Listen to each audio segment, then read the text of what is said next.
Bismillahirrahmanirrahim. Assalomu alaykum erkak kanal tavsiyalari. Biz Taka Bazar eski bozorga kelib qoldik. Bu qancha ekan aka? Qancha ekan? Qancha? Navoiy. Yana olavmi? Yo'q. Adamlar nima qancha kishnikaga? 60. To'g'richi? So'ng 15. Oo, darvo qolib turadi.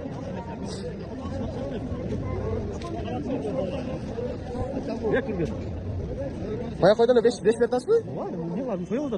So'ylatdan-a? Qishda kelganda bular? Quvaytda.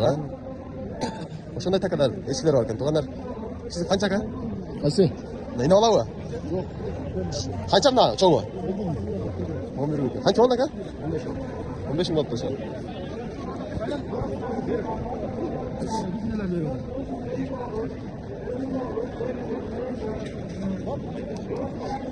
Qanchadan kan aka? To'g'ri, olgandim. Nima? Nima olgandim, nima oldi? O cho'michi? So'ng 9. Bu taka aka? Qancha bu? Bergan pulim bor hozir.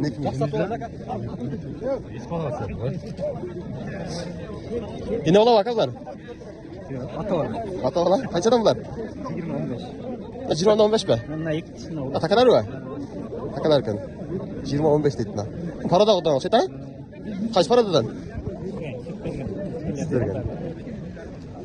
Kaçadan aka? Senize. Nakşine kaç? 10. Nasıl sonuç? 14. Dört.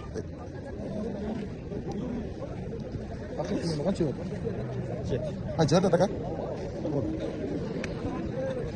Nasıl parkından mı baka? Parkından kaç aldın? 12. 12 bin dedi. 12 bin. Bu tuyulek mi? Ne yegiz okşaydık ha? Nasıl pazar kız odat? Takalar öldü oldu. Konu nerede? Kanan çakanlar ne oldu? Ne lan takalar mı aka? Kaka takalar mı? Kaçadan bunlarız? Lan dadil okşaydı. Жиырма işte. Takalar dadil okşaydı oldu kaldı onda. Takamayla biznes matram oldu kaldı mı? Lan dadil takar kan nerede? Çok küçük kan. Bu takar kaç aka? 20. 20 dedi. Çok küçük kan. Ne takar? Bu kaç? 7 mi? 7 bin. Nerede mi kasta takar kan? Lan kaçadan aka? Dedik. Hareket mi lan? Ha, o yaklaşık mı lan? Gezirde mi tıkıştık kadar var ki ne?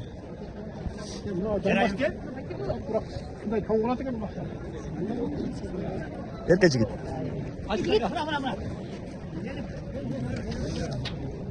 Allah takalım da. Ne oldu de? Seriyan kahve. 8-9 kilo çıkarttık. Kaçta da